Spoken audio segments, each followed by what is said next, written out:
Yes, haleluya. Nah, saudaraku yang kasih dalam Tuhan, kita masih lanjut dalam pembahasan kita tentang 33 hal penting tentang penginjilan. Saya harap saudara masih semangat, amin. Ya kan, jangan ada yang bosan, Gilbert penginjilan lagi. Nah, saudaraku yang kasih dalam Tuhan, jangan salah. Alkitab bilang, sebelum tiba kesudahannya, Injil harus tersebar. Nah, pertanyaannya, siapa yang menyebarkan Injil? Kita, ya kan? Saudara dan saya. Jangan bilang sama saya, oh hamba-hamba Tuhan, oh hanya para pendeta. No, penginjilan itu tugas setiap kita. Yang setuju sama saya ketik di live chat saudara, penginjilan adalah tugas saya. Ayo, kita imani, penginjilan adalah tugas saya. Penginjilan adalah tugas saya. Yes, penginjilan adalah tugas setiap kita.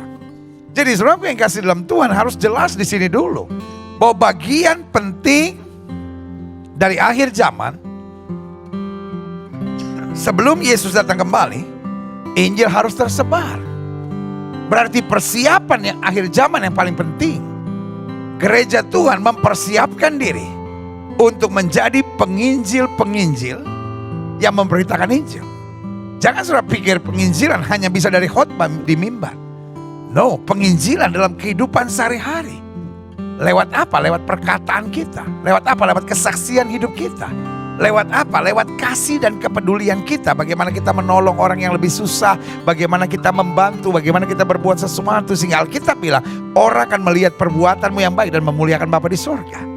Penginjilan di akhir zaman, setiap orang percaya jadi terang, jadi garam, jadi saksi, dan jadi surat Kristus yang terbuka yang dapat dibaca semua orang. Amin. Nah, kita masih bahas tentang 33 hal penting tentang penginjilan. Saya berdoa, karena ini 33 minggu saya terus bicara tentang penginjilan supaya saudara mengerti dasarnya. Penginjilan bukan hanya sekedar, oh saya semangat, saya mau mengabarkan Injil. No. Saya jelaskan semuanya dari dasar firman Tuhan. Sehingga api penginjilan, the spirit of evangelization, itu membara.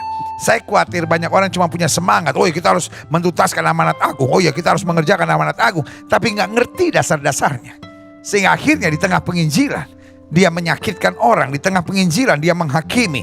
Di tengah penginjilan dia hanya berusaha dengan strateginya, cara manipulasinya untuk menjadikan orang Kristen. Tapi saudaraku yang kasih dalam Tuhan, sekali lagi penginjilan targetnya bukan membawa orang ke gereja. Penginjilan targetnya bukan menjadikan orang beragama Kristen. Tapi targetnya melepaskan orang dari antrian menuju neraka, menuju sorga rumah Bapa yang kekal. Haleluya. Itulah the heart of gospel. Itu adalah hati dari Injil itu sendiri. Ya, klik. Hari ini kita mau bicara, ini kita masuk sudah pada session atau topik yang ke-10. Dan topik ke-10 ini kita mau bicara tentang salah satu tokoh yang paling dekat dengan kita, yaitu Petrus. Karena dia tokoh yang paling sering buat kesalahan. Tokoh yang kadang-kala emosional, kadang-kala melo, saudara-saudara. Iya kan? Yang kadang-kala juga terombang-ambingkan.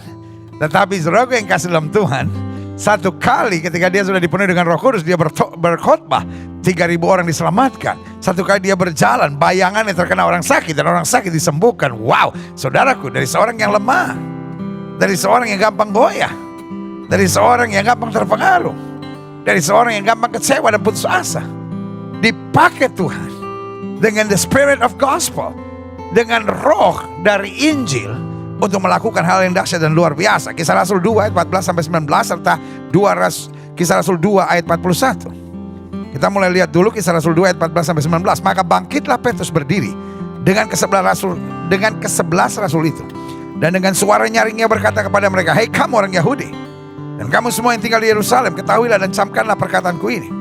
Orang-orang ini tidak mabuk seperti yang kamu sangka, karena hari ini baru pukul 9. Tapi inilah yang difirmankan Allah dengan perantara Nabi Yoel, ayat 17. Akan terjadi pada hari terakhir, demikian firman Allah, bahwa aku akan mencurahkan rohku kata semua manusia. Wow, saudara yang kasih dalam Tuhan, ini khotbah penginjilan Petrus pertama tanpa catatan.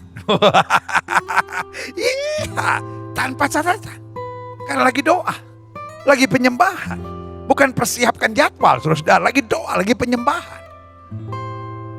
Tiba-tiba mereka dengar ribut-ribut. Mereka lihat ke bawah, ada demonstrasi besar-besaran. Mereka dihujat, dan mereka sedang mabuk oleh anggur manis. Petrus berdiri. Ini yang saya beri nama penginjil. Penginjil memakai kesempatannya bukan untuk sakit hati, bukan untuk baperan, bukan untuk kecewa, bukan untuk berontak, tapi untuk mengabarkan Injil. Makanya Alkitab bilang, beritakan firman, baik atau tidak baik waktunya. Dan dia bilang akan terjadi pada hari terakhir. Demikian firman Allah, bahwa aku akan mencurahkan rohku kata semua manusia. Maka anak-anakmu laki-laki dan perempuan akan bernubuat, dan teruna-terunamu akan mendapat penglihatan-penglihatan, dan orang-orangmu yang tua akan mendapat mimpi. Wow, berarti di akhir zaman bukan hanya ada hujan pertobatan, tapi di akhir zaman ada lawatan Roh Kudus dengan karunia-karunia yang luar biasa. Di akhir zaman kita nggak bisa melayani hanya dengan kata-kata yang indah, dan itu yang dikritik oleh banyak orang pada zaman Yesus ada.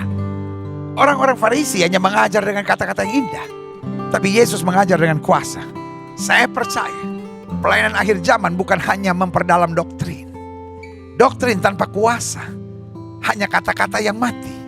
Tetapi saya percaya di akhir zaman Tuhan sedang membangkitkan orang-orang percaya yang berakar, doktrinnya bagus, tetapi kuasa Allah, urapan Roh Kudus, karunia-karunia Allah dinyatakan dalam pelayanannya. Karena di akhir zaman orang pelayanan tanpa kuasa gak akan menembus jantung kekerasan hati manusia. Tapi pada saat pelayanan kita dengan doktrin yang kuat, berakar dengan teguh dalam kebenaran firman Tuhan, tapi pada saat yang bersamaan hidup dalam kuasa, karena saya percaya kalau kita tertanamnya dengan betul, buahnya pasti luar biasa. Dan kalau kita tertanamnya pada kebenaran firman, buahnya bukan hanya doktrin, bos, tapi buahnya adalah doktrin yang tepat dengan kuasa Allah yang luar biasa. Makanya Alkitab bilang, dan ini nubuatan, pada hari terakhir Tuhan akan mencurahkan rohnya ke atas semua manusia. Anakmu laki-laki dan perempuan akan bernubuat, teruna-terunamu akan mendapat penglihatan-penglihatan, dan orang-orangmu yang tua akan mendapat mimpi. Kalau kita lihat ini, apa hermeneutiknya, apa penafsirannya di balik ini? Kita nggak bisa daftarkan atau tafsirkan secara detail, tapi yang bisa kita lihat, akan ada gelombang lawatan Tuhan, kuasa Tuhan menyertai doktrin-doktrin pelayanan yang sehat. Bukan cuma doktrin yang mati, yang akhirnya cuma diperdebatkan, diributkan, dan menciptakan banyak perpecahan dan kekacauan dalam gereja. Tapi doktrin yang betul-betul tertanam dalam kebenaran firman Tuhan, yang berbuah dengan kuasa dan pernyataan Allah yang luar biasa. Ayat 19. Juga ke atas hamba-hambaku laki-laki dan perempuan akan kucurahkan rohku pada hari-hari itu, dan mereka akan bernubuat. Dan aku akan mengadakan mujizat-mujizat di atas, di langit, tanda-tanda di bawah, di bumi, daran api, gumpalan-gumpalan asap. Klik selanjutnya. Ayat 41. Orang-orang yang menerima perkataannya itu memberi diri baptis, dan pada hari itu jumlah mereka bertambah. Coba lihat hasil pelayanan penginjilan Petrus. Kira-kira 3.000 jiwa. Saudaraku yang kasih dalam Tuhan, saya percaya di akhir zaman ada kegerakan lawatan Tuhan yang lebih luar biasa lagi. Lewat kehidupan saudara, lewat kesaksian saudara, lewat keseharian saudara, lewat kasih dan kepedulian saudara dalam kehidupan saudara yang nyata, akan membuahkan hasil keselamatan jiwa-jiwa yang luar biasa. Sekali lagi, target penginjilan bukan gereja. Target penginjilan bukan menjadikan orang beragama Kristen. Karena kalau sekadar hanya gereja dan orang Kristen, menurut saya sudah cukup banyak orang gereja beragama Kristen yang juga ngaco, saudara. Udah gak usah ditambah lagi. Tapi target penginjilan adalah menyelamatkan orang dari antrian neraka menuju jalan sorga yang Tuhan sediakan. Yang setuju katakan amin. Dan yang sedang antri menuju neraka tidak semuanya orang yang tidak percaya Yesus. Banyak juga orang Kristen tapi sedang mengantri menuju neraka. Kenapa? Karena perzinahannya. Kenapa? Karena kekerasan hatinya. Kenapa? Karena gak mengabdi kepada dua Tuhan, gak bisa pegang prinsip di dalam Kristus. Jadi target penginjilan sekali lagi bukan menjadi jemaat gereja. Target penginjilan bukan sekedar menjadikan orang beragama Kristen. Tapi target penginjilan melepaskan orang dari antrian menuju neraka, menuju sorga, rumah Bapa yang penuh kemuliaan. Haleluya. Klik. Kisah Rasul 12 ayat 4-5. Setelah Petrus ditangkap, lihat, ini dia. Dalam penginjilan bukan berarti semua indah, manis, nyaman, ya kan? Nah, tetapi meskipun Petrus menginjil, meskipun Petrus hidup dalam kebenaran, meskipun Petrus jadi saksi Tuhan yang luar biasa, tapi Kisah Rasul 12 ayat 4 bilang begini. Setelah Petrus ditangkap, Herodes menyuruh memenjarakannya di bawah penjagaan 4 regu. Coba, bukan hanya ditangkap, dipenjarakan, dan di bawah penjagaan 4 regu. Masing-masing terdiri dari 4 prajurit, berarti 16 orang jagain dia. Maksudnya ialah supaya sehabis Paskah ia menghadapkannya ke depan orang banyak. Tujuan apa menghadapkan ke depan orang banyak? Supaya diputuskan oleh pengadilan jalanan. Wow, saudaraku, Herodes punya niat yang sangat jahat. Herodes punya niat yang sangat jahat. Karena kalau pengadilan jalanan, maka Herodes akan mempersiapkan orang-orangnya untuk berteriak, bunuh dia, hukum mati dia. Jadi setupnya ini yang saya mau bilang. Kalau kita mulai menginjil, kita mulai memenangkan jiwa, kita mulai mengacak-acak jantung pertahanan setan.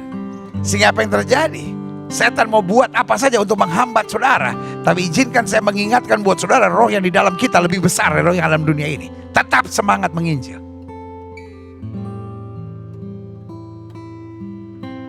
Tidak ada jalan lain.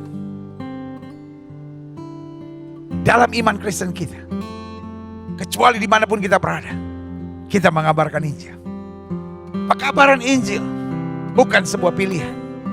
Pekabaran Injil adalah sebuah dorongan yang Tuhan taruh dalam hati kita. Karena kita gak tahan melihat orang ke neraka. Makanya Yesus bilang apa? Akulah jalan kebenaran dan hidup. Tidak ada seorang pun sampai kepada Bapa jika tidak melalui aku. Nah, coba lihat.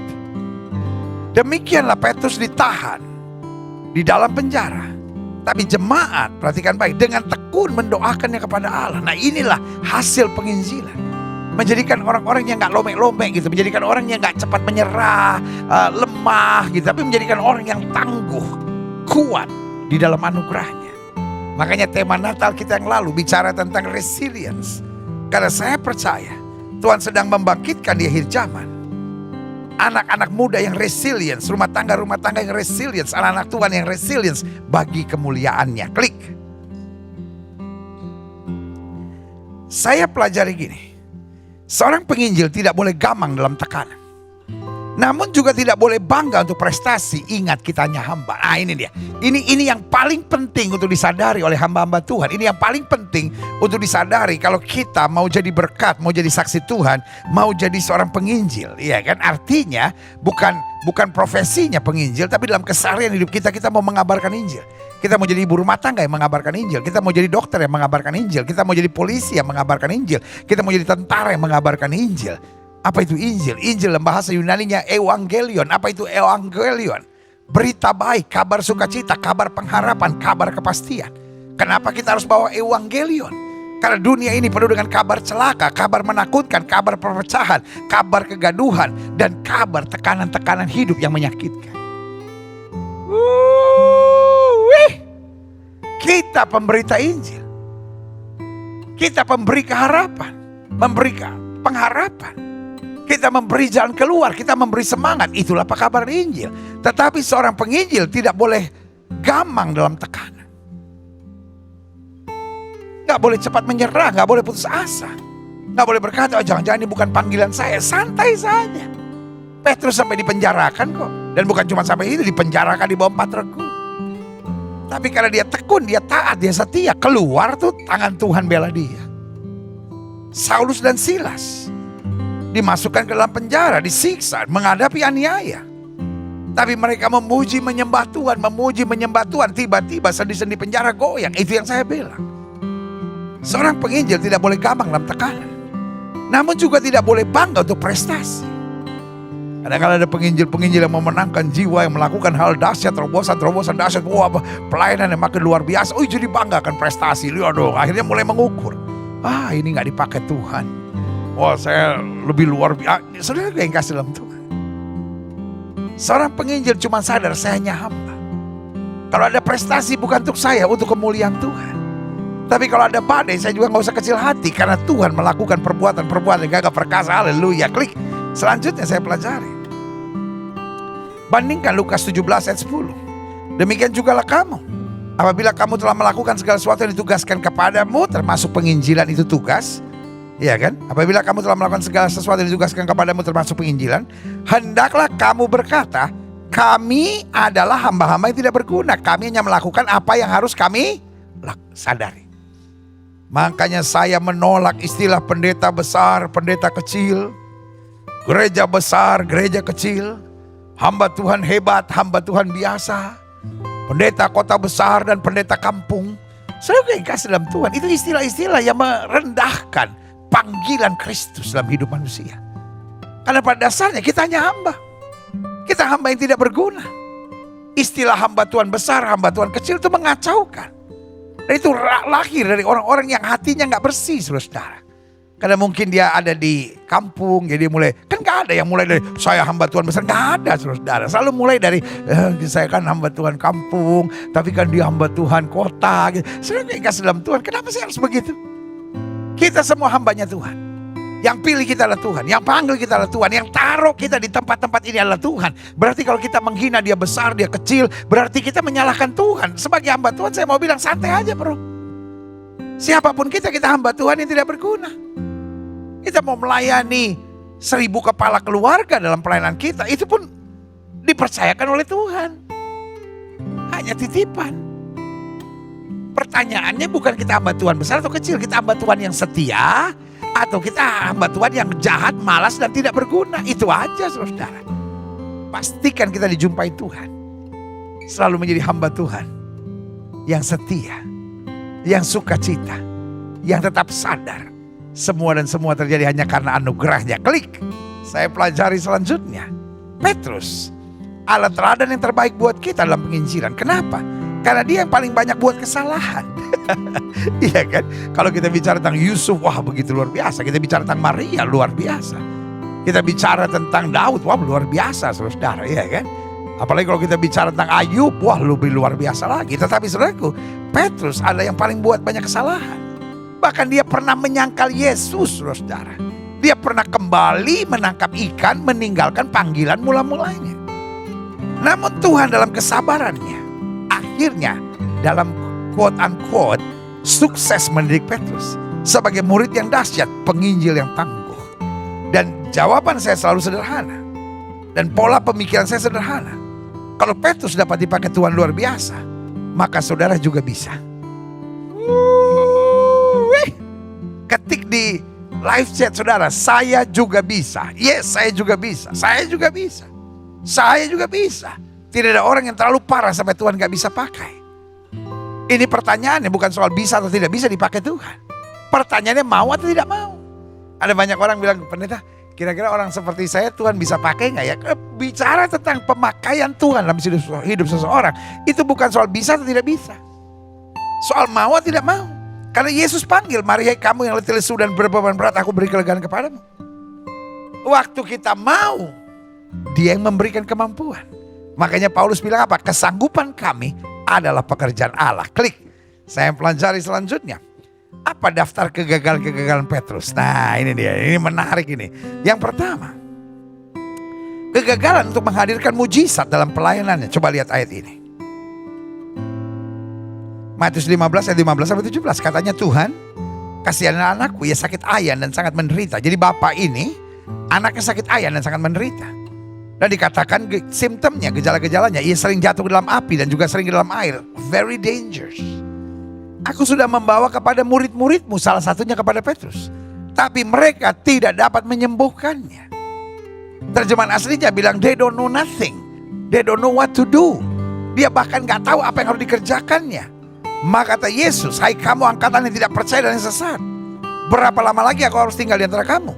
Berapa lama lagi aku harus sabar terhadap kamu? Bawalah anak itu kemari. Lihat saudara, yang kasih dalam Tuhan. Petrus dalam pelayanannya gagal. Don't know what to do. Sampai Yesus harus marah berkata, hai kamu angkatan yang tidak percaya dan sesat. Sampai ditegur keras begitu. Karena he doesn't know what to do. Orang seperti ini yang kemudian bisa dipakai Tuhan, luar biasa. Wow, I'm so blessed. Lihat selanjutnya. Apalagi daftar kegagalan-kegagalan Petrus. Kegagalan untuk dengar petunjuk Tuhan. Udah gagal dalam menghadirkan mujizat dalam pelayanan, don't know what to do. Gagal juga untuk mendengar petunjuk Tuhan. Padahal justru keberhasilan ada karena apa? Taat pada petunjuk Tuhan. Coba lihat selanjutnya ayat ini. Matius 16 ayat 22. Tapi Petrus menarik Yesus ke samping dan menegur dia. Katanya, Tuhan, kiranya Allah menjauhkan hal itu. Hal itu sekali-kali tak akan menimpa engkau. Waduh. Yesus kembali menegur Petrus. Kenapa dia ditegur? Karena sebelumnya Bapak sudah tahu pengalaman-pengalaman seperti ini akan terjadi. Sebelum Yesus mati di atas kayu salib. Karena itu mereka dibawa ke gunung kemuliaan. Yang sebagian penafsir bilang gunung Tabor, sebagian penafsir bilang gunung Hermon. Tapi intinya Petrus, Yohanes, Yakobus dibawa ke gunung kemuliaan atau yang biasa disebut sebagai the Transfiguration Mountain. Apa yang terjadi?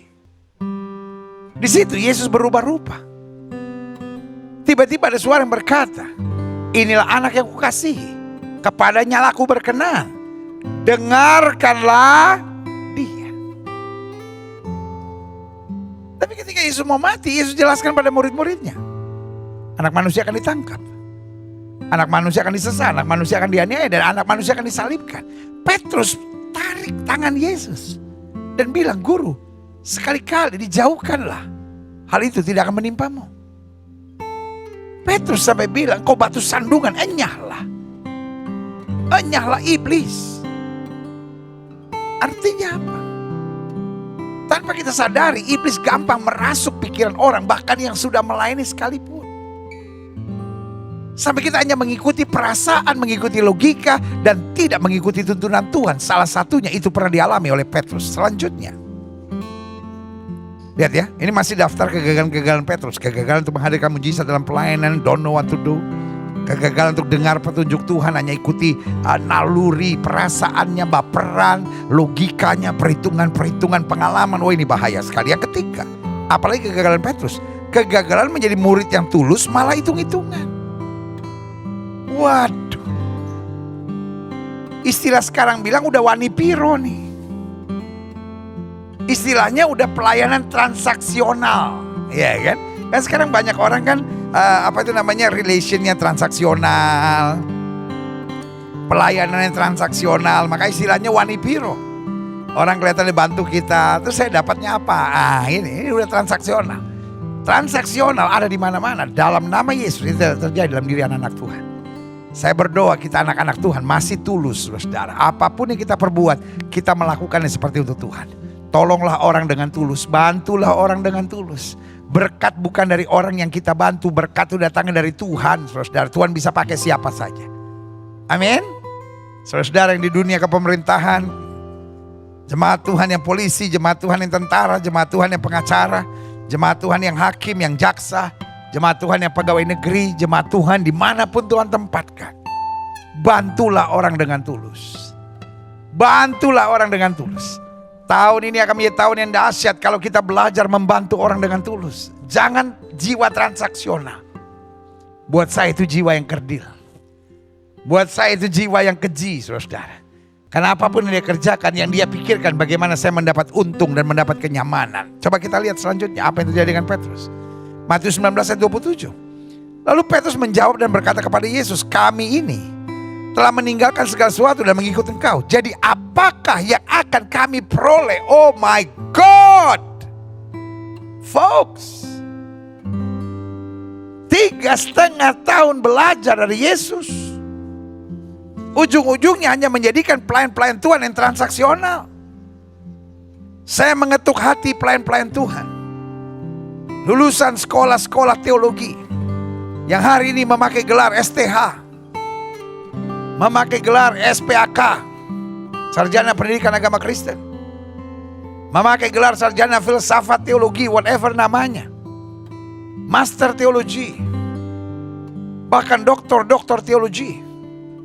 Apa artinya kita dididik di sekolah teologi kalau keluarnya kita melakukan teologi transaksional, pelayan-pelayan yang transaksional, yang hitung-hitungannya hanya hitung-hitungan logika semata. Wah, begini rugi dong, saya kan sekolahnya begini terus begini, wah rugi dong, saya melayani di situ rugi dong. Kalau kita bisa melayani Tuhan itu sudah untung. Kalau kita bisa hidup sebagaimana kita hidup itu untung. Bayangkan Petrus mulai menjalankan pelayanan transaksional. Kami telah meninggalkan segala sesuatu dan mengikuti Engkau. Jadi apakah yang akan kami peroleh? Saya berdoa dalam nama Yesus. Tidak ada seorang istri yang berpikir transaksional seperti itu. Saya sebagai istri pendeta udah korban. Terus untung saya apa? Kalau mau cari untung, dagang onde-onde di depan masjid, saudara. Setiap Jumat dapat untung nanti. Dosa, saudara. Jual sate babi di depan gereja. Iya kan? Pak, jangan jadi suami transaksional. Saya sebagai suami kan udah buat begini, terus untung saya apa? Jangan jadi karyawan transaksional. Jangan jadi pegawai negeri yang transaksional. Jangan jadi politisi yang transaksional. Saya udah berjuang di partai saya, terus untung saya apa? Dalam nama Yesus, untung kita melakukan hal-hal yang tidak menguntungkan. Karena berkat kita datang dari Tuhan Yesus. Kita lihat ini bagian dari kegagalan Petrus. Klik. Lihat ya, kegagalan pertama. Kegagalan untuk menghadirkan mujizat dalam pelayanan because he doesn't know what to do. Yang kedua, kegagalan untuk dengar petunjuk Tuhan. Dia cuma ikuti nalurinya, perasaannya, logikanya, hitung-hitungannya. Yang ketiga, kegagalan menjadi murid yang tulus. Dia malah hitung-hitungan, transaksional, saudara. Selanjutnya yang keempat, kegagalan untuk bertahan dan setia di tengah tantangan. Waduh, pada panggilan pelayanan harus bertahan. Ku kan berdiri di tengah badai dengan kekuatan yang Kau berikan. Sampai kapanpun ku kan bertahan, karena Yesus selalu menopang hidupku. Itu Bu, bertahan. Adik-adik muda, bertahan. Hamba-hamba Tuhan, bertahan. Orang yang bertahan sampai kesudahan itu yang akan beroleh selamatnya. Haleluya. Coba lihat ayatnya. Lukas 22 ayat 57. Tetapi Petrus menyangkal, katanya, bukan, aku tidak kenal dia. Ngeri. Yesus lagi menghadapi trial. Yesus sedang menghadapi pencobaan yang berat untuk naikkan kayu salib. Seorang datang kepada dia dan berkata, kau pasti muridnya. Dia bilang, I don't know him. Aku tidak kenal dia. Seorang berkata, dia juga bersama-sama dia dari utara. Aku tidak kenal. Tiba-tiba seorang hamba berkata, dari bahasamu nampak engkau pasti muridnya. Petrus bersumpah dan mengutuk dan berkata, I don't know him. Petrus menyangkal 3 kali. Baru ayam berkokok. Baru Petrus menyesal, what did I do?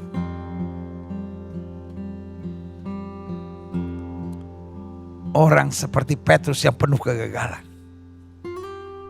masih bisa dipakai oleh Tuhan. Makanya selalu saya bilang, failure isn't final. Kegagalan bukan akhir, tapi kegagalan harus menjadi pelajaran dan cambuk buat kita. Saya tidak boleh bodoh, saya tidak boleh mengulangi, tapi saya punya Tuhan yang penuh kasih, rahmat, dan kesetiaan. Haleluya. Selanjutnya, klik. Wah, menarik ini. Saya mau sudah ngerti betul betapa orang kayak Petrus it's not a target. Gak bisa dipakai oleh Tuhan. Tapi saudaraku yang kasih dalam Tuhan, Tuhan gak mencari orang yang sempurna, tapi Tuhan mencari orang-orang yang siap disempurnakan dalam anugerahnya. Yang kelima, kegagalan apa dalam diri Petrus? Kegagalan untuk memiliki hati hamba. Ya kan, lihat, begitu banyak kegagalannya. Kegagalan untuk menghadirkan mujizat dalam pelayanan, kegagalan untuk dengar petunjuk Tuhan, kegagalan menjadi murid yang tulus malah transaksional gitu, kegagalan untuk bertahan dan setia di tengah tekanan, tantangan, malah menyangkal. Yang kelima, kegagalan untuk memiliki hati hamba. Apa maksudnya? Klik. Matius 18 ayat 1. Pada waktu itu datanglah murid-murid kepada Yesus dan bertanya, siapakah yang terbesar dalam kerajaan sorga? Astaga. Bukan justru berlomba untuk berjuang melayani, tapi sibuk berkompetisi. Siapakah yang terbesar? Hamba tidak mencari yang terbesar. Hamba berpikir, apalagi yang dapat saya kerjakan. Salah satu tantangan dalam dunia pelayanan, orang sedang kehilangan hati hamba hari-hari ini. Orang punya hati bos. Hamba tidak tersinggung, yang tersinggung itu bos. Yang tersinggung biasanya kalau nggak bos, politisi. Iya kan? Karena punya politik-politik tertentu. Nah, ini strategi G2 katanya. Gak bisa. Mari kita kembali hati hamba. Hati hamba akan mengalah. Hati hamba akan sabar. Hati hamba siap berjuang. Hati hamba tidak mengenal lelah.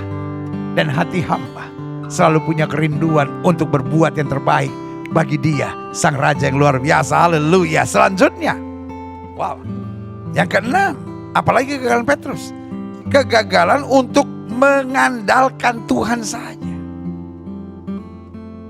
Ketika seorang penginjil, ketika seorang hamba Tuhan, ketika seorang yang mau menjadi saksi Tuhan, ketika seorang mau menjadi surat Kristus yang terbuka, ketika seseorang mau menghadirkan nilai-nilai kerajaan sorga dimanapun Tuhan tempatkan, mutlak harus mengandalkan Tuhan saja. Makanya Alkitab bilang, terkutuklah mereka yang mengandalkan manusia. Dan Alkitab bilang, kalau Tuhan sudah buka pintu, gak ada yang bisa menutupnya.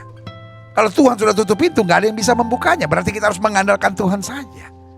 Karena Alkitab jelas bilang dalam kitab Yeremia, diberkatilah orang yang mengandalkan Tuhan. Klik. Yohanes 18 ayat 10-11. Lalu Simon Petrus yang membawa pedang, astaga. Orang mau doa kok di Taman Getsemani, malah dia bawa pedang karena dia dengar ini Yesus akan dikhianati nih. Wah, dia nggak bisa mengandalkan Tuhan, dia mulai mengandalkan logika, kekuatan, perhitungan. Wah, kalau gitu saya harus bawa pedang. Lalu dia menghunus pedang itu, menetapkannya kepada hamba imam besar dan memutuskan telinga kanannya. Nama hamba itu Malkus. Lihat saudaraku,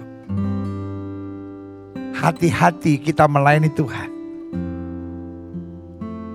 tanpa strategi Tuhan, tapi mulai pakai cara-cara kita sendiri, perhitungan-perhitungan kita, logika-logika kita. Ujung-ujungnya kita bukan melayani, tapi manipulasi, saudara. Itu yang terjadi. Petrus pikir, wah yang kayak gini nih mesti bertindak. Pelan-pelan dia diam-diam gak ngomong sama siapa-siapa. Dia taruh pedang, orang lagi doa gitu, dia pedang dia taruh itu. Pas dia dengar, dia cabut pedang, dia aja bacus. Tapi dia gak biasa pegang pedang kan, karena dia biasa pegang kail, biasanya pegang jala. Dia penjala ikan, gak biasa pegang pedang. Pegang pedang agak gemeter loh. Ya kan, tadinya dia rencana mau belah tengah tuh. Tiba-tiba memang kena kuping lah, maksudnya biarin dia kuping juga.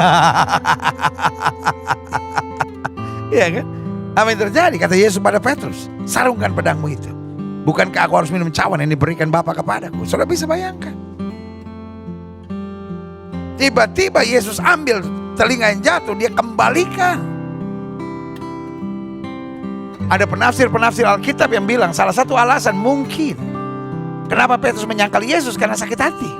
Kenapa Petrus akhirnya tinggalkan Yesus dan akhirnya kembali menangkap ikan di Galilea? Karena dia sakit hati, kecewa. Saya mau belain dia, susah-susah saya putusin telinganya, disambung lagi. Petrus sudah gak bisa mengandalkan Tuhan saja. Sekeras apapun hidup ini, karena kita tahu Tuhan yang pilih kita, Tuhan yang panggil kita, Tuhan yang tetapkan kita. Apapun yang terjadi, mari kita andalkan Tuhan saja dan kita tidak mungkin dipermalukan. Lihat selanjutnya, klik. Yang ketujuh, gak cukup cuma 6, ada 7 kegagalan Petrus, yaitu kegagalan untuk mengkoreksi diri. Coba lihat ayatnya, Matius 26 ayat 33. Petrus menjawabnya, biarpun mereka semua tergoncang imannya karena engkau, aku sekali-kali tidak. Wah, ini yang saya bilang kelewatan dan kebangatan, saudara. Ada banyak orang itu hidupnya itu kelewatan dan kebangetan, saudara. Mungkin sudah menatap saya dan berkata, apa maksudnya pendeta kelewatan dan kebangetan? Yesus bilang, semua akan tergoncang imannya karena aku. Kan harus dia mengkoreksi diri. Wah Tuhan, berarti aku harus mendekat.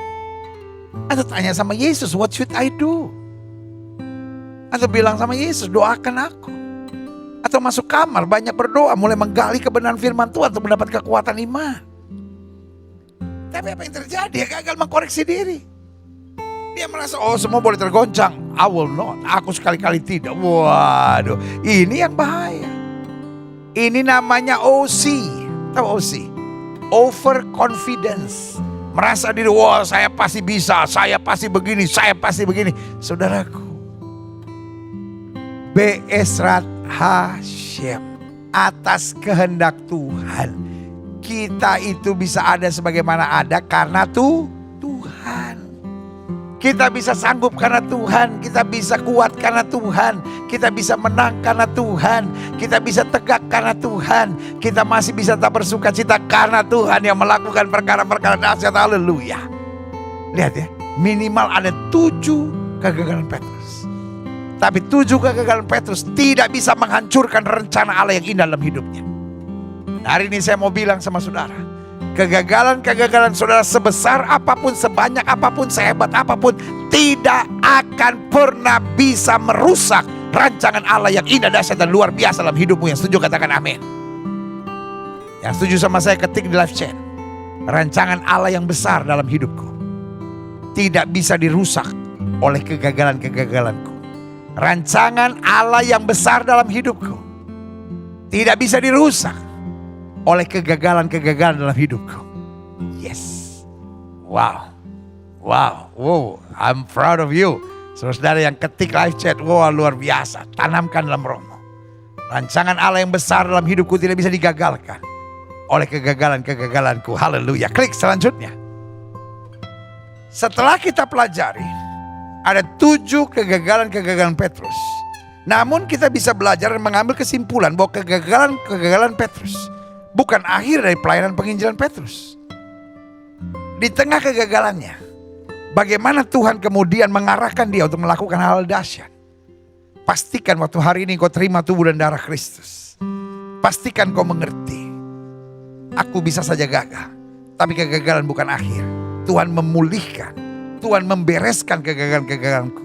Dan aku tidak akan mengulangi kesalahan yang sama dalam kegagalan-kegagalanku. Karena aku tahu ada rancangan yang indah ada di depanku. Yang pertama, bagaimana Tuhan mengarahkan Petrus kembali dalam pelayanan yang dahsyat. Yang pertama, Petrus dipenuhi Roh Kudus. Klik. Kisah 2 ayat 14. Maka bangkitlah Petrus berdiri dengan ke-11 rasul itu. Dan dengan suara nyaring ia berkata kepada mereka, hai kamu orang Yahudi dan kamu semua yang tinggal di Yerusalem, ketahui dan camkanlah perkataanku ini. Kenapa dia bisa bangkit berdiri? Karena sebelumnya bercerita tentang Roh Kudus turun ke atas murid-muridnya. Dan lidah-lidah seperti nyala api ada di atasnya. Saudaraku yang kasih dalam Tuhan. Saudara-saudara yang pernah gagal. Atau saudara-saudara yang sadar bahwa dia bisa saja kapanpun gagal. Saya tawarkan hal sederhana. Naikkan doa sederhana, minta Roh Kudus selalu bimbing kita. Minta Roh Kudus selalu memenuhi kita. Minta Roh Kudus membaptiskan kita dalam kuasa Roh Kudus. Karena Alkitab bilang, Yohanes akan membaptis kamu dengan air sebagai tanda pertobatan. Tapi Yohanes bilang, dia yang datang kemudian daripadaku yang begitu besar, yang membuka tali kasutnya pun aku tidak layak. Dia akan membaptiskan kamu dengan Roh Kudus dan dengan api. Berarti baptisan Roh Kudus is real. Siapa yang membaptis Roh Kudus? Tuhan sendiri. Berarti setiap kita tertantang untuk menaikkan doa, ya Roh Kudus baptiskan aku. Ya Bapa, penuhi aku dengan Roh Kudusmu, tuntun aku dengan Rohmu. Sehingga kita yang tadinya penuh kegagalan menjadi orang-orang yang penuh perjuangan untuk mencapai kehendak Allah yang sempurna. Haleluya. Yang kedua, betul Petrus penuh dengan kegagalan, tapi itu bukan akhir dari pelayanan penginjilan Petrus. Karena kemudian Petrus dipenuhi Roh Kudus. Yang kedua, pelayanan dan pemberitaannya jelas, tegas dan tidak aneh-aneh. Tadinya dia gagal, tapi kemudian Tuhan arahkan menjadi pelayanan yang jelas, tegas dan tidak aneh-aneh. Saudaraku, ada banyak hambatan pelayanan. Kenapa? Karena kita mulai lakukan hal-hal yang kontroversial. Kita mulai melakukan yang sensasional. Kita mulai lakukan yang aneh-aneh. Saudaraku yang kasih dalam Tuhan, saya percaya pelayan Tuhan dia bawa damai. Tidak pernah sensasional, tidak pernah bikin sesuatu yang bikin kegaduhan, ya kan, kontroversial gitu. Tapi dia selalu cari kemuliaan Tuhan nyata, ya kan. Coba lihat pelayanan dan pemerintah jelas, tegas, tidak aneh-aneh. Lihat Kisah Rasul 2 ayat 38 sampai 40. Jawab Petrus kepada mereka, bertobat dan hendaklah kamu masing-masing memberi dirimu dibaptis dalam nama Tuhan Yesus Kristus untuk pengampunan dosamu. Maka kamu akan menerima karunia Roh Kudus. Sebab bagi kamulah janji itu dan bagi anak-anakmu dan bagi orang yang masih jauh, yaitu sebanyak yang dipanggil Tuhan Allah kita. Dan dengan perkataan dan lagi ia memberi satu kesaksian yang sungguh-sungguh. Dan ia mengecam dan menasihati mereka, katanya, berilah dirimu diselamatkan dari angkatan yang jahat ini. Lihat saudara, kasih dalam Tuhan. Setelah Petrus menjelaskan, ada orang banyak bertanya, what should I do? Apa yang harus kami buat? Dan begitu tegas, begitu jelas, tapi begitu sederhana dan tidak aneh-aneh. Bertobat, berilah dirimu dibaptis. Itulah berita penginjilan. Kita harus memberi teladan.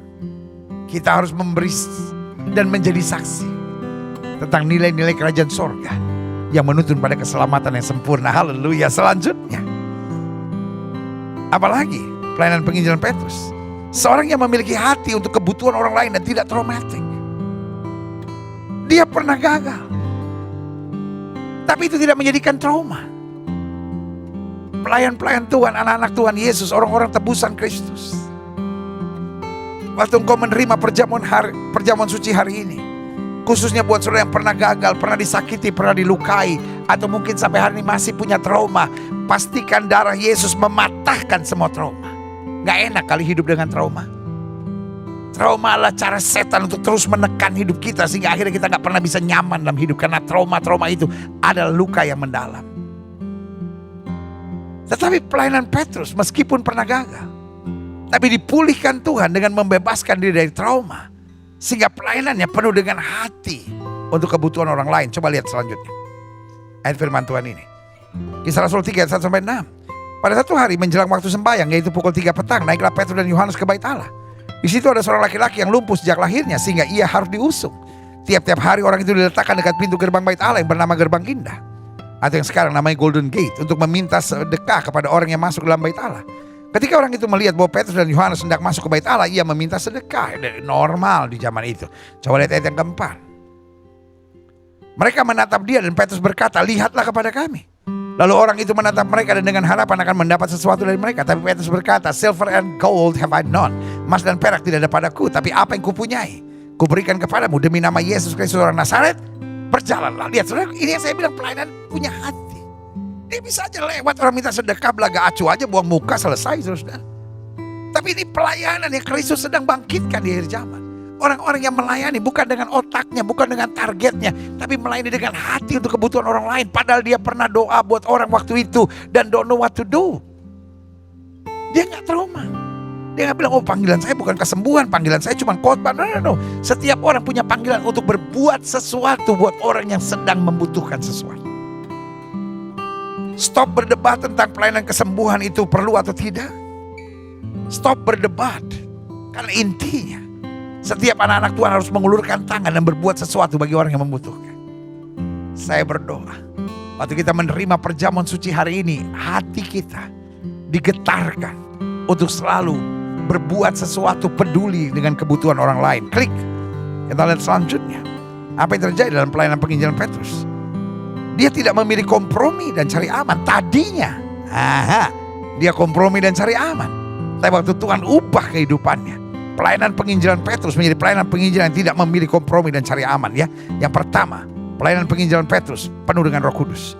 Yang kedua, pelayanan dan pemberitaan yang jelas, tegas, tidak aneh-aneh, tidak kontroversi, tidak cari sensasi, tidak cari keributan-keributan, tapi terus bawa damai, tidak menciptakan kegaduhan-kegaduhan. Yang ketiga, seorang yang memiliki hati untuk kebutuhan orang lain, tidak traumatik, tapi jalan terus sesuai dengan talenta dan karunia yang Tuhan percayakan. Yang keempat, tidak memilih kompromi dan cari aman seperti sebelumnya, tapi sekarang melayani dengan kuasa Allah. Coba lihat sini ayatnya.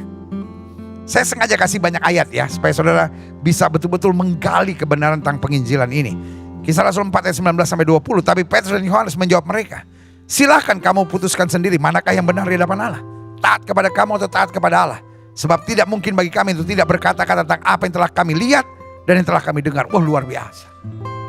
Ini bukan seorang hamba biasa yang bilang, kamu harus berhenti mengajar demi nama ini. Tapi ini mahkamah agama. Petrus dan Yohanes diperhadapkan pada mahkamah agama. Dia berdiri dan dia bilang, silakan Tuhan putuskan sendiri. Haruskah kami lebih taat kepada manusia daripada kepada Allah? Kalau sudah baca selanjutnya dia bilang apa? Kami akan tetap mengajar demi nama itu. Sebab di bawah kolong langit ini tidak ada nama lain yang orangnya manusia selamat kecuali dalam nama Yesus. Yes, ini yang saya bilang, pelayanan penginjilan di akhir zaman. Jangan jadi pengecut. Jangan kompromi. Jangan cuma cari tempat aman. Tapi belajar pastikan kita melakukan yang Tuhan kehendaki. Selanjutnya, wow, indah ini. Saya senang menggali sampai saudara betul-betul ngerti apa itu penginjilan Petrus. Tidak mencari muka. Itu ciri penginjilan Petrus, tidak mencari muka. Tidak menjadi penjilat. Tidak menggadaikan kebenaran demi kenyamanan. Atau karena gak enak sama orang. Jaga perasaan orang. Lu betul. Menjadi penginjilnya Kristus harus jadi berkat. Tetapi kalau kita ada di masa harus memilih. Apakah menyampaikan kebenaran atau gak enak sama orang. Kita tetap bertindak pada kebenaran. Coba lihat firman ini, luar biasa ini. Ya kan? Kisah 5 ayat 3. Tetapi Petrus berkata, Ananias, mengapa hatimu dikuasai iblis? Sehingga engkau mendustai Roh Kudus dan menahan sebagian dari hasil penjual tanah itu. Wow. Walaupun dia mengenal Ananias dengan baik, Ananias dan Safira. Tapi saudaraku yang kasih dalam Tuhan, ketika Ananias berbuat salah, dia jelas berkata, Ananias, kenapa hatimu dikuasai oleh iblis? Dia gak kasar, tapi dia tegas, dia jelas. Dia tidak menjadi penjilat, dia tidak berusaha menyenangkan hati semua orang. Dia bukan merasa, tapi kan gak enak, kan dia juga udah nyumbang. Enggak. Dia menyatakan kebenaran. Yang kata Alkitab, benar adalah benar, salah adalah salah. Setiap penginjil harus belajar itu. Karena kita mau jadi berkat. Pastikan kita bukan penjilat. Selanjutnya, wow, pelayanan tidak milih-milih. Bahaya kalau orang melayani tapi pelayanannya milih-milih, saudara. Cuma cari orang kaya aja, cuma cari orang yang baik sama dia, cuma cari orang yang sesuku sama dia. Wah, baik, parah ini, parah. Coba lihat, coba kita belajar dari sini tentang penginjilan Petrus ini. Kisah 10 ayat 34-35. Lalu mulailah Petrus berbicara, katanya, sesungguhnya aku telah mengerti bahwa Allah tidak membedakan orang. Setiap orang dari bangsa manapun yang takut akan dia dan yang mengamalkan kebenaran berkenan kepadanya. Wow, luar biasa. Sebagai hamba Allah, sebagai rekan dalam Tuhan, sebagai sahabat dalam kasih Kristus, jangan sampai kau melayani milih-milih. Dimuntahkan oleh Tuhan. Karena Tuhan adalah Allah yang tidak membedak-bedakan. Jangan rasis, jangan diskriminatif, jangan hanya memikirkan daging dan keuntungan. Dimanapun Tuhan perintahkan, di situ kita melakukan yang terbaik. Haleluya. Selanjutnya, namun kegagalan Petrus bukan akhir dari pelayanan penginjilan Petrus. Pelayanan seperti apa yang kemudian Tuhan bangkitkan dalam hidup Petrus? Yang ketujuh, berani keluar dari aturan adat dan istiadat. Wow, saudaraku, ini luar biasa. Dia bukan seorang yang ikut arus. Dia seorang yang berani melawan arus untuk menyatakan kebenaran dan kemuliaan Tuhan. Coba lihat ayat ini. Kisah 10 ayat 13-15. Kedengaranlah olehnya satu suara yang berkata, bangunlah hai Petrus, sembelihlah dan makanlah. Tapi Petrus menjawab, tidak Tuhan, tidak. Sebab aku belum pernah makan sesuatu yang haram dan yang tidak tahir. Kedengaran pula untuk kedua kalinya suara yang berkata kepadanya, apa yang dinyatakan halal oleh Allah, tidak boleh kau nyatakan haram. Saudaraku, akhirnya Petrus membaptis Kornelius. Dia berani menolak adat istiadat yang tidak sesuai dengan kebenaran. Kalau orang tanya kenapa orang Kristen sekarang makan babi, padahal kan Alkitab bilang perjanjian lama tidak boleh makan babi. Karena apa yang dinyatakan halal oleh Allah tidak boleh kau nyatakan haram. Anak Tuhan bukan berarti melanggar adat. Anak Tuhan tetap tahu adat, tapi dia bisa membedakan mana adat yang menjadi identifikasi hidupnya untuk menjadi berkat, atau mana adat yang berhubungan dengan kuasa kegelapan, setan-setan, dan akhirnya roh-roh nenek moyang. Segala adat istiadat, dengar baik, segala adat istiadat yang berhubungan dengan roh nenek moyang, roh-roh orang mati, membelenggu kita pada roh-roh kegelapan, harus kita lepaskan dalam nama Yesus. Itu adat istiadat yang membawa kita pada hal duniawi, harus kita lepaskan. Adat istiadat yang tidak membangun harus kita lepaskan. Ya dong, kalau adat istiadat kita boleh kawin lagi apa segala macam harus kita lepaskan. Boleh berzina harus kita lepaskan. Tapi adat istiadat yang menjadikan kita berkat, ini boleh kita pertahankan. Karena anak Tuhan bukan budak dari adat, tapi anak-anak Tuhan beradat bagi kemuliaan kerajaan sorga. Haleluya. Selanjutnya, klik. Wow, saya gali ini menarik sekali buat saya. Saya mendapat pelajaran yang luar biasa. Yang ke-8, dia tidak tergila-gila dengan pujian dan penghormatan. Wah, ini pelayanan kayak gini harus penting. Karena banyak orang setelah diberkati Tuhan dan berhasil, akhirnya tanpa tersadar, jadi akhirnya makang puji. Orang Manado bilang, wah cari-cari pujian ya kan. Coba lihat ayat ini. Kisah 10 ayat 25-26. Ketika Petrus masuk, datanglah Kornelius menyambutnya dan sambil tersungkur depan kakinya yang menyembah Petrus. Tapi Petrus menegakkan dia, katanya, bangunlah, aku hanya manusia saja. Disembah oleh Kornelius. Kornelius pada orang hebat, menyembah saudara Kornelius. Tapi dia gak tergila-gila dengan hormat. Hati-hati. Jangan sampai pelayanan kita menjadi pelayanan yang gila hormat. Jangan sampai pelayanan kita hanya mencari puji-pujian manusia. Karena Alkitab ajarkan kalau kita hanya mencari kesukaan manusia, kita bukan hamba Kristus. Selanjutnya, wow, luar biasa. Saya bahagia Tuhan singkapkan buat saya hal-hal tentang kegagalan Petrus, tapi juga nilai-nilai yang luar biasa dari pelayanan Petrus. Coba lihat. Yang ke-9, tetap santai bahkan di masa-masa yang sukar. Coba lihat ini ayatnya ini. Coba lihat. I'm so blessed with this. Kisah 12 ayat 4-6. Setelah Petrus ditangkap, jadi posisinya Petrus ditangkap, Herodes menyuruh memenjarakan yang di bawah penjagaan 4 regu, masing-masing terdiri dari 4 prajurit, jadi 16 yang jaga dia. Maksudnya ialah supaya sehabis Paskah ia menghadapkannya ke depan orang banyak.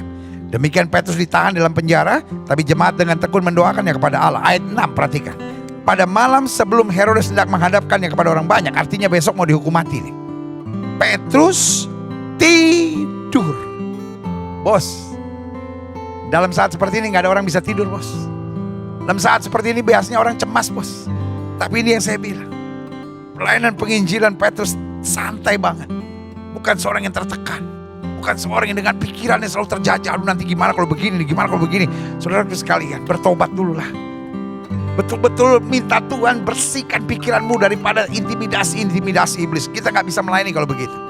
Petrus yang besok mau dihukum mati, saudara-saudara, tidur di antara 2 orang prajurit, terbelenggu dengan 2 rantai. Selain itu prajurit-prajurit pengawal sedang berkawal di muka pintu. Lihat saudaraku, akhir ceritanya dia harus dibangunkan oleh malaikat, harus dibangunkan. Artinya dia bisa tenang, dia bisa santai, dia bisa mengimani janji Tuhan dan berserah penuh pada apa saja rancangan Tuhan yang dahsyat dan luar biasa. Jangan jadi penginjil kalau apa-apa panik. Jangan jadi penginjil kalau apa-apa mikirnya, aduh nanti gimana kalau begini, nanti gimana kalau begini. Waduh, kita jadi batu sandungan.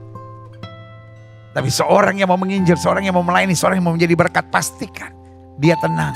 Karena dia percaya perlindungan Tuhan yang luar biasa. Yang terakhir, saya pelajari nilai pelajaran Petrus, nilai pelayanan penginjilan Petrus. Seorang yang dewasa dalam menguasai diri, ini paling penting. Karena Alkitab bilang orang yang tidak menguasai diri seperti kota yang roboh temboknya. Coba lihat ayat ini. Wow, saya undang pemain musik maju ke depan. Galatia 2 ayat 14. Tetapi waktu kulihat bahwa kelakuan mereka tidak sesuai dengan kebenaran Injil, aku berkata kepada Kefas di hadapan mereka semua, jika engkau seorang Yahudi hidup secara kafir dan bukan secara Yahudi, bagaimana engkau dapat memaksa saudara-saudara yang tidak bersunat untuk hidup secara Yahudi? Wow, ini luar biasa saudara-saudara. Makanya yang ke-10 ini, saya percaya setiap pelayan-pelayan Tuhan harus miliki kedewasaan seperti ini. Jangan jadi seorang yang hanya mau disukai orang, disenangi orang, tapi pastikan dia seorang dewasa dalam menguasai diri. Ada yang dia tegur, tapi tidak lihat. Ada yang dia nyatakan kesalahannya, tapi tidak dengan kebencian dan kedendaman. Dia butuhkan kedewasaan. Dan sebagai penutup, saya mau ingat, akhirnya Petrus dihukum mati di Roma di bawah Kaisar Nero, disalib dengan kepala di bawah, kaki di atas, di sekitar tahun 64 Masehi. Saudaraku yang kasih dalam Tuhan, itu adalah situasi yang sangat menakutkan. Dia harus disalib di bawah perintah Kaisar Nero. Tapi dia bilang, aku tidak layak mati seagung guruku. Sehingga dia minta kepala di bawah, kaki di atas. Orang yang penuh dengan kegagalan akhirnya hidup dengan penginjilan yang penuh kemuliaan. Kalau Petrus bisa, setiap saudara juga bisa. Setiap mata terpejam, setiap kepala tertunduk, setiap hati terangkat di hadapan Tuhan. Aku punya Tuhan yang besar. Haleluya. Aku punya Tuhan yang besar, yang telah berjanji dan sanggup menggenapi imanku. Bersepakat percaya kuasanya, ku terima sekarang kemenangan darimu. Musik main dengan sangat lembut. Masing-masing kita menyadari kita punya Tuhan yang besar. Semua mata terpejam, setiap kepala tertunduk, setiap hati terangkat pada Tuhan. Inilah waktunya untuk kita menyadari Petrus punya begitu banyak kelemahan. Petrus punya begitu banyak kegagalan dan kekurangan. Tetapi Roh Kudus memenuhi Petrus. Petrus diubahkan Tuhan dengan caranya yang ajaib. Dan pelayanan penginjilannya sungguh menjadi teladan luar biasa yang perlu kita pelajari sampai hari ini. Sehingga kita menjadi orang-orang yang dewasa. Kita menjadi orang-orang yang tidak penjilan. Kita menjadi orang-orang yang tenang dan menguasai diri. Kita menjadi orang-orang yang tetap memandang Tuhan apapun yang terjadi. Kita tetap menjadi orang-orang yang tidak kompromi, tetapi berjalan dalam kebenaran dan takut akan Tuhan. Jika itu doamu, taruh tangan kananmu di dada. Ingat, kita hanya hamba yang hanya bergantung penuh pada Tuhan. Kegagalan bukan akhirnya segala-galanya. Engkau yang pernah gagal, ingatlah, rancangan Tuhan itu indah atas hidup kita dan tidak bisa dirusak oleh kegagalan-kegagalan kita. Jika itu doamu, taruh tangan kananmu di dada. Setiap saudara yang didoakan, yang taruh tangan kanan saudara di dada, sebelum kita menerima tubuh dan darah Kristus, pastikan kita berserah penuh dan kita berdoa. Bapa terima kasih, Bapa terima kasih, Bapa terima kasih. Hari ini firman-Mu ya dan amin. Lihat setiap mereka yang taruh tangan kanannya di dada. Karena hari ini kami mengerti kegagalan bukan akhirnya segala-galanya. Kami mungkin pernah gagal, tapi kami mau bangkit. Kami mungkin pernah gagal, tapi Tuhan lepaskan kami dari ikatan belenggu kegagalan ini. Arahkan kami pada rencana Tuhan yang sempurna. Dan mulai hari ini kami belajar dari pola pelayanan penginjilan Petrus, sehingga kami hidup dalam jalan Tuhan. Kami berkenan kepada Tuhan. Kami menjadi orang yang tidak kontroversial. Kami menjadi orang yang tidak sensasional. Kami tidak jadi orang yang menciptakan kegaduhan-kegaduhan, tetapi benar-benar berakar dalam kebenaran firman, sehingga berbuah dalam kemuliaan Tuhan. Terima kasih Bapa. Terima kasih. Lihat siap mereka yang taruh tangan kanannya di dada. Biarlah api penginjilan itu terus menyala dalam hati kami, sehingga dimanapun kami berada kami jadi teladan. Dimanapun kami berada kami jadi berkat. Dimanapun kami berada kami membawa damai. Dimanapun kami berada kami memunculkan kebenaran kemuliaan Tuhan dengan nilai-nilai kerajaan sorga yang nyata dan sangat jelas. Kami tidak mau kompromi. Kami tidak mau jadi batu sandungan. Kami tidak mau mempermalukan nama Tuhan, tapi biar kami senantiasa memuliakan nama Tuhan. Terima kasih Bapa. Terima kasih. Jamahan Tuhan atas kami. Bahkan yang sakit Tuhan sembuhkan, yang lemah Tuhan kuatkan. Dan kami percaya betul waktu kami menerima tubuh dan darah Kristus, sesuatu yang baik Tuhan mau nyatakan. Persiapkan roti, persiapkan anggur, persiapkan roh, jiwa, tubuh kita untuk masuk dalam perjamuan suci. Di rumah masing-masing, pastikan tubuh dan darahnya mengarahkan kita masuk dalam kuasa dan kemuliaannya. Tubuhmu terpecah. Haleluya. Tubuhmu terpecah menyelamatkanku dari semua kutuk dosaku. Darahmu tercurah menyelamatkanku dari semua kuasa kegelapan.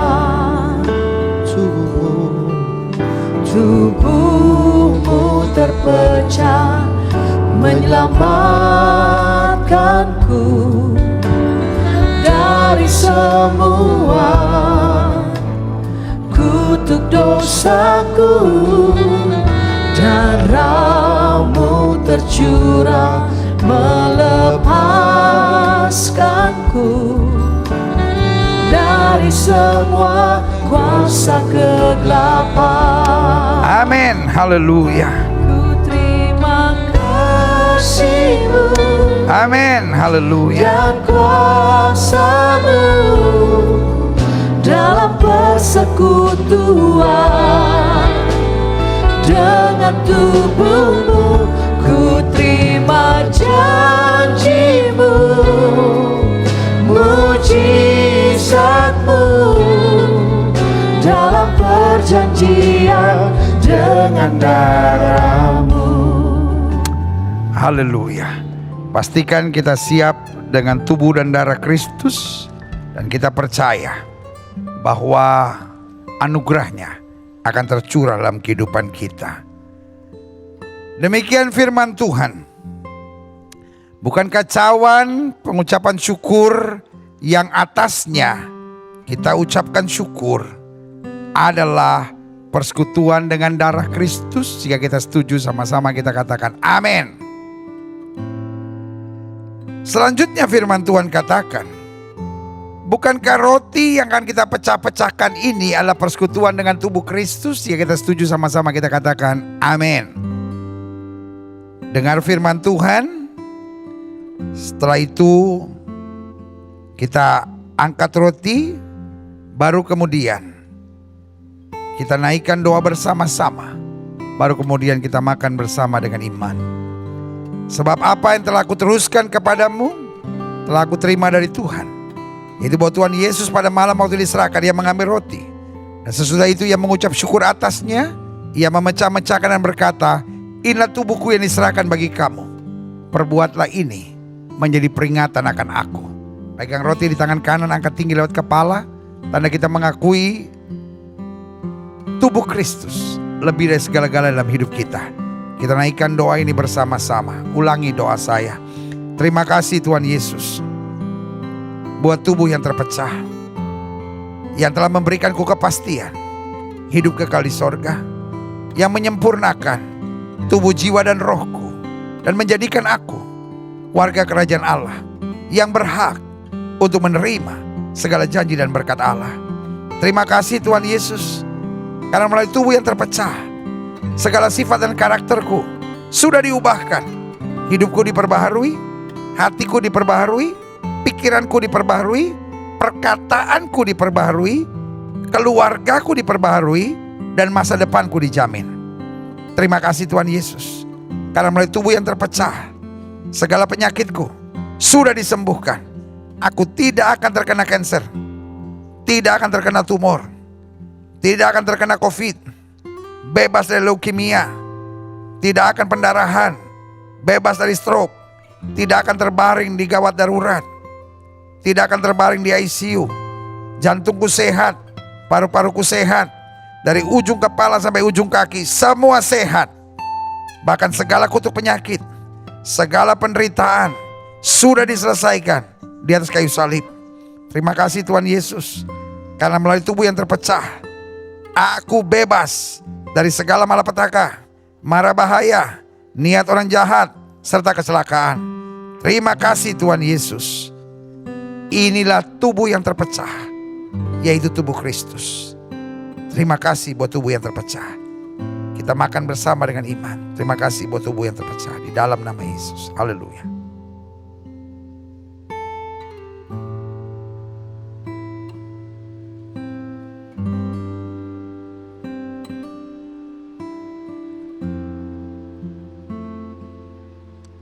Haleluya. Haleluya. Haleluya. Tubuh yang terpecah menjadi jaminan buat kami, untuk kami disembuhkan, kami dipulihkan, kami disempurnakan. Karena segala sakit penyakit dalam nama Yesus sudah disembuhkan. Kami tolak sakit penyakit, kami tolak kelemahan tubuh, kami tolak campur tangan kegelapan, virus, bakteri, kuman, infeksi, serangan setan-setan, ikatan-ikatan penyakit roh nenek moyang, kami tolak dalam nama Yesus. Mengalir kuasa kesembuhan. Kami diberkati, kami melihat kemuliaan Tuhan, kami merasakan kasih Tuhan, kami jadi berkat dimanapun Tuhan tempatkan. Terima kasih Tuhan Yesus, terima kasih Tuhan Yesus, terima kasih Tuhan Yesus, terima kasih Tuhan Yesus. Pegang cawan di tangan kanan, dengar firman Tuhan. Setelah itu baru kita akan angkat bersama, kita naikkan doa bersama-sama, baru kemudian kita minum bersama dengan iman. Demikian juga yang mengambil cawan sesudah makan lalu berkata, cawan ini adalah perjanjian baru yang dimeteraikan oleh darahku. Perbuatlah ini setiap kali kamu minumnya menjadi peringatan akan aku. Sebab setiap kali kamu makan roti dan minum cawan ini, kamu memberitakan kematian Tuhan sampai dia datang. Jadi barang siapa dengan cara yang tidak layak makan roti atau minum cawan Tuhan, ia berdosa terhadap tubuh dan darah Tuhan. Angkat cawan di tangan kanan hingga lewat kepala, karena kita mengakui darah Kristus lebih dari segala-galanya dalam hidup kita. Naikkan doa ini bersama-sama. Ulangi doa saya. Terima kasih Tuhan Yesus buat darah yang tertumpah. Karena melalui darah yang tertumpah, dosaku sudah diampuni. Hidupku telah lunas dibayar. Aku bukan milik dunia, hidupku milik Kristus. Aku tidak lagi berada dalam gelap, melainkan dalam terang yang ajaib bersama Kristus. Terima kasih Tuhan Yesus. Karena melalui darah yang tertumpah, segala kuasa kegelapan sudah dihancurkan. Aku tidak bisa dihipnotis, aku tidak bisa disantet, aku tidak akan terserang guna-guna. Hidupku dipagari. Kuasa Tuhan menjaga aku, menjaga keluargaku, menjaga pekerjaanku, menjaga seluruh usahaku, menjaga seluruh gerak hidupku, dan menjamin masa depanku. Terima kasih Tuhan Yesus. Karena melalui darah yang tertumpah, aku sudah bebas dari segala kutuk dosa, kutuk penderitaan, kutuk nenek moyang, kutuk keturunan, serta segala kutuk yang diucapkan orang kepadaku. Hidupku berkelimpahan, tidak akan kekurangan. Hidupku akan selalu mengalami terobosan untuk meraih janji Tuhan dan berjalan dalam kemuliaan dan mujizat setiap hari. Terima kasih Tuhan Yesus. Karena melalui darah yang tertumpah, hidupku dipulihkan, hidupku disempurnakan, sehingga aku layak menjadi warga kerajaan sorga. Terima kasih Tuhan Yesus. Ini darah yang tertumpah di dalam nama Yesus. Terima dengan iman. Ini darah Kristus yang tertumpah untuk pengampunan dosa kita. Haleluya, haleluya. Minumlah bersama dengan iman. Haleluya, haleluya, haleluya. Terima kasih buat darah. Darah yang tertumpah menjadi jaminan dosaku diampuni. Surat hutangku dipakukan di atas kayu salib. Aku menjadi warga kerajaan sorga yang berhak menerima segala anugerah kasih karunia Tuhan. Karena aku menjadi hak, aku menerima hak waris kerajaan sorga. Terima kasih Tuhan Yesus. Terima kasih. Terima kasih. Yang sakit sudah disembuhkan, yang lemah sudah dikuatkan, yang susah dihiburkan.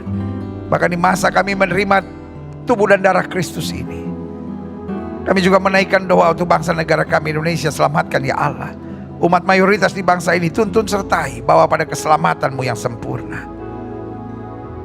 Bapak Presiden, Wakil Presiden, para menteri, pejabat di pusat dan di daerah, para gubernur, para wali kota, para bupati, anggota DPR RI, DPRD tingkat 1, DPRD tingkat 2, DPD, polisi, tentara, Kapolri, dan Panglima TNI. Tidak lupa BNPT, BNPB, BPK, KPK, MA, jaksa, pengadilan, hakim, pengacara. Kami ucapkan berkat dalam damai sejahtera ilahi.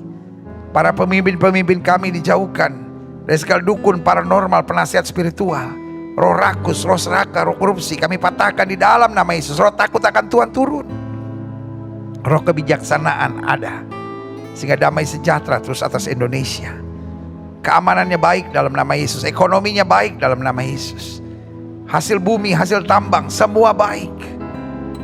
Kegaduhan-kegaduhan di bangsa ini kami tolak, kami patahkan dalam nama Yesus. Gerak-gerak mafia yang mau mencari keuntungan di tengah penderitaan kami tolak di dalam nama Yesus. Jamah para mafia-mafia keji ini Tuhan untuk bertobat dan disingkirkan dari pusat kekuasaan. Terima kasih Tuhan.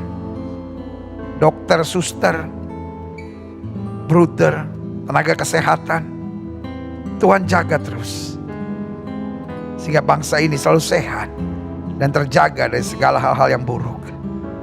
Gereja-gereja di mana-mana tempat Tuhan bela terus untuk menegakkan kerajaan Allah dalam kebenaran dan kasih. Gerejamu di tempat ini, Gereja Bethel Indonesia Global Fellowship Center, Tuhan pakai terus untuk menegakkan kerajaan Allah di dalam kebenaran dan kasih. Dan akhirnya firman yang sudah kami dengar hari ini tentang penginjilan Petrus mengarahkan kami untuk selalu tidak fokus pada masa lalu yang berisi kegagalan, kekurangan, kelemahan kami, tetapi selalu terfokus pada rencana Allah yang dahsyat yang tidak bisa dirusak oleh kegagalan-kegagalan masa lalu kami itu. Kami mau bangkit, kami mau tetap mentuntaskan amanat agung untuk pergi memberitakan anugerah kasih karunia dan rahmat Tuhan dimanapun Tuhan tempatkan. Di dalam nama Yesus kami berdoa, haleluya. Setiap kita yang percaya dan bersuka cita dan siap menjadi pelaku firman, katakan amin. Haleluya. Wow, saudaraku yang kasih dalam Tuhan, kita memuji-muji Tuhan, kita berdoa, kita menerima firman, dan kita juga sudah menerima tubuh dan darah Kristus. Saatnya kita mau memberi yang terbaik buat Tuhan. Saudara-saudara yang mau mengembalikan perpuluhan milik Allah, saudara-saudara yang memberikan persembahan dengan sukacita, saudara-saudara yang mau memberikan persembahan misi, persembahan penginjilan, persembahan pelayanan, pastikan saudara lakukan yang terbaik, karena persembahan tidak diwajibkan. Tetapi buat setiap kita yang sudah dewasa, sudah mengerti kebenaran, kita pastikan kita memberi yang terbaik. Kita berdoa, Bapa,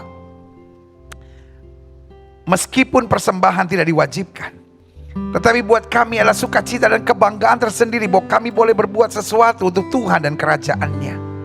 Karena itu kami mau memberi yang terbaik. Kami tidak mau menghina Tuhan dengan memberi yang sembarangan dan seenaknya. Kami mau memberi yang terbaik dan kami tahu berkat Tuhan berkelimpahan dalam hidup kami. Dijauhkan dari kami belalang pengerip, belalang pindahan, belalang pelompat. Diperintahkan kepada kami berkat Tuhan yang luar biasa, sehingga bukan hanya kami diberkati, tapi anak cucu kami tidak akan meminta-minta roti, bahkan perkasa di muka bumi. Mereka yang mengelola persembahan ini kami doakan sehingga Tuhan arahkan untuk perluasan kerajaan Allah, untuk keselamatan jiwa-jiwa, untuk pekerjaan Tuhan, bahkan agar menopang hamba-hamba Tuhan untuk dapat melayani yang terbaik bagi kemuliaan Tuhan. Kami siap memberi yang terbaik di dalam nama Yesus. Yang siap memberi yang terbaik, sama-sama kita katakan amin. Haleluya. Beri yang terbaik. Saudara-saudara yang mau mengembalikan perpuluhan milik Allah, mau memberikan korban syukur, korban pelayanan, korban misi, pastikan kita lakukan yang terbaik. Karena syarat untuk memberi sukacita dan sukarela, maka Tuhan membalas berlipat kali ganda. Haleluya. Bersama dengan saudara memberi, saya mengajak saudara untuk mengikuti Church Update gereja kita. Apa yang akan terjadi seminggu depan, dan ministry update apa yang terjadi seminggu kemarin. Dan saya akan kembali untuk doa berkat, doa penutup, dan doa pengutusan. Jangan bubar dulu. Haleluya.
anugerah Tuhan, gereja kita GBI Glow Fellowship Center di bawah penggembalaan Bapak Pendeta Gilbert Lumoendong pada tanggal 25 Januari 2022 telah mengadakan pertemuan tahunan ke-10 yang diadakan di Jakarta, tepatnya di Glow Sanctuary lantai 3A Tamrin Residences. Pertemuan tahunan yang bertema bekerja keras dan melakukan yang terbaik yang diambil dari Efesus 4 ayat 28 ini sedianya akan diadakan di Glow Fellowship Center Denpasar, Bali. Tetapi karena situasi pandemi, maka kegiatan dialihkan ke Jakarta dan kegiatan ini dihadiri secara onsite oleh tim pastoral GBI Glow Fellowship Center, manajemen, serta Ketua STT Global Glow Indonesia. Juga hadir secara online seluruh gembala Glow Fellowship Center dari seluruh cabang, baik yang ada di dalam negeri sampai ke luar negeri. Dalam pertemuan tahunan ini, Gembala Senior Pendeta Gilbert Lumoendong menyampaikan firman Tuhan sekaligus visi dan misi GBI Glow Fellowship Center untuk sepanjang tahun 2022. Kita landasan kerja untuk 2022 ini di tahun kemuliaan, yaitu saya siap bekerja keras dan melakukan pekerjaan yang baik. Dan gaungkan itu di pelayanan kita masing-masing. Masalah itu biasa. Tetapi fokus kita harus jiwa, fokus kita harus Yesus, fokus kita harus kerajaan Allah, fokus kita tetap harus menyatakan kuasa Tuhan. Jadi fokus kita jangan masalah selalu ada, selesaikan. Iya kan? Kadang-kadang perbedaan pendapat itu ada, nanti mungkin di dalam sidang ada perbedaan pendapat, tapi jangan masukin di hati, karena di hati kita harus ada beban jiwa-jiwa, itu yang paling penting. Dalam kesempatan yang baik ini, pula turut memberikan sambutan Ketua Sinode Gereja Bethel Indonesia, Bapak Pendeta Dr. Rubin Adi Abraham. Tuhan memanggil kita supaya tidak menjadi orang yang hidupnya merugikan orang lain, tetapi berdampak positif, bermanfaat bagi lingkungan sekitar kita. Untuk itu kita harus rajin, bekerja keras, tidak malas. Nah, untuk itu kita harus work hard and work smart, kerja keras dan kerja cerdas. Dan jika dua hal ini kita lakukan, kita akan menjadi orang yang berhasil dan menjadi berkat bagi orang-orang yang ada di sekitar kita. Saudara, karenanya saya sekali lagi menyampaikan selamat untuk saudara bisa mengadakan rapat tahunan, pertemuan bersama, fellowship antar para pelayan Tuhan, hamba Tuhan, para pengurus dan juga jemaat serta aktivis. Dan biarlah kita sungguh-sungguh bekerja keras untuk melakukan banyak pekerjaan baik, memberkati Indonesia. Kita juga perlu memperhatikan kantong-kantong Kristen yang perlu disupport supaya mereka juga tetap bisa bertahan, bahkan melebarkan pengaruh berita Injil kepada orang-orang yang lain. Dalam pertemuan tahunan ini, para gembala cabang, network, dan community menyampaikan laporan perkembangan pelayanan selama 1 tahun ke depan dan rencana kerja untuk tahun 2022. Pertemuan ditutup oleh Gembala Senior Pendeta Gilbert Lumoendong dalam ibadah dan menyampaikan firman Tuhan sebagai pesan penutup. Berikut kami sampaikan liputan kegiatan Kamu Hebat Peduli untuk edisi minggu ini. Dari Cakung, Jakarta Utara, Kamu Hebat bekerja sama dengan Teacher Gathering Movement membagikan paket sembako bagi guru-guru agama Kristen se-Jabodetabek. Kita sedang ada di Jakarta Garden City di daerah Cakung, Jakarta Utara. Dan ini ada satu event guru-guru di Jabodetabek. Mereka punya satu kegerakan dengan tujuan bahwa guru-guru menyadari bahwa mereka hamba Tuhan yang dipercayakan untuk menggembalakan siswa-siswa Kristen untuk diarahkan untuk menjadi dekat dengan Tuhan. Dan mereka umumnya rata-rata mereka tetap melayani dengan sukacita dengan gaji di bawah UMR, tapi karena panggilan mereka tetap setia. Dan kita membagikan sembako sebagai tanda kasih kita kepada setiap guru-guru untuk mereka boleh mendapatkan paket sembako. Karena itu puji Tuhan, kita terus doakan agar pelayanan ini terus boleh menjadi berkat.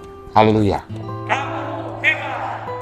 Saya Lendi Sebastian, di sini dari Teacher Gathering Movement sebagai bidang hubungan masyarakat. Dan di sini saya mewakili untuk Teacher Gathering Movement mengucapkan terima kasih banyak kepada Pendeta Gilbert Lumoendong dan program Kamu Hebat. yang luar biasa membantu kami, guru-guru agama Kristen, yang dimana di sini ada beberapa guru-guru agama yang memang untuk pendapatannya di bawah UMR, dan puji Tuhan ini sangat membantu sekali mereka, dan saya yakin dan percaya program Kamu Hebat semakin diberkati dan semakin banyak menjadi berkat bagi bangsa Indonesia. Itu saja, terima kasih, Tuhan berkati Kamu Hebat. Kita sedang ada di daerah Cinere, di dekat Lebak Bulus di Jakarta Selatan, di daerah Kampung Pemulung. Demikianlah laporan kegiatan kepedulian dan kasih Kamu Hebat untuk edisi minggu ini. Mari kita bersama-sama terus mendukung pelayanan ini, baik di dalam doa dan dalam bentuk apapun, agar kegiatan kepedulian dan kasih dari Kamu Hebat ini semakin menjangkau saudara-saudara kita yang membutuhkan uluran kasih Tuhan. Doa kami, Tuhan Yesus memberkati. Kamu Hebat. Haleluya, saudaraku yang kekasih dalam Tuhan. Anugerah Tuhan, kalau kita boleh terus melayani, mengabarkan Injil, menyatakan kasih dan kepedulian dimanapun Tuhan tempatkan. Karena untuk itulah kita dipanggil, untuk menjadi berkat. Haleluya, haleluya. Kita doa, Bapa terima kasih. Terima kasih, terima kasih. Kami adalah orang-orang yang beruntung, yang boleh menerima Kristus, boleh mengenal Kristus, boleh terus didewasakan oleh Kristus, dan mengalami lawatan Kristus yang luar biasa. Karena itu dimanapun kami ada, kami mau jadi berkat. Meskipun firman selesai sampai di sini, tapi Roh Kudus akan terus mengajar kami untuk menjadi pelaku-pelaku firman dan menjadi pekabar-pekabar Injil bagi kerajaan sorga. Tidak lupa kami doakan keluarga kami, karena Injil disebarkan di rumah kami. Biarlah terus berlaku firman. Satu orang bertobat, seluruh rumah tangga diselamatkan. Sehingga setiap kami dapat berkata, aku dan sisi keluargaku kami melayani Tuhan. Terima kasih Bapa, terima kasih. Tolong kami untuk tetap mengandalkan Tuhan dan hidup dalam kuasa kemurahan-Mu. Terima kasih, terima kasih. Saudara-saudara yang kekasih dalam Tuhan, kekasih Kristus, permata hatinya Kristus, ingatlah bahwa Tuhan itu baik. Ingatlah selama kita tidak miring ke kiri maupun miring ke kanan, hidup kita diberkati. Kita gak turun tapi naik. Kita gak akan menjadi ekor, dipimpin menjadi kepala. Karena itu pastikan dimanapun kita berada, kita membawa damai, menyatakan kasih, menghadirkan sukacita, dan mengabarkan Injil Kristus. Bahwa keselamatan di bawah kolong langit ini tidak nama lain oleh yang manusia selamat, kecuali dalam nama Yesus. Suami-suami, kasihlah istrimu dan janganlah berlaku kasar kepadanya. Istri-istri, tunduklah kepada suamimu dan hormatilah suamimu. Orang tua, jangan bangkitkan sakit hati dari anak-anakmu, dan anak-anak hormatilah. Taatilah orang tuamu di dalam Tuhan. Jemaat sekalian, terimalah berkat Tuhan. Kasih dari Allah Bapa, anugerah, keselamatan, teladan dari Kristus Yesus Tuhan kita, serta tuntunan, urapan, karunia-karunia, buah-buah roh dari Roh Kudus menyertai hidup kita masing-masing, mulai saat hari Minggu yang penuh berkat, penuh mujizat, lawatan Allah di rumah masing-masing bersama Gereja Bethel Indonesia Global Fellowship Center, sampai Maranatha, Yesus Kristus datang kembali untuk menjemput setiap orang yang hidup sesuai kehendaknya.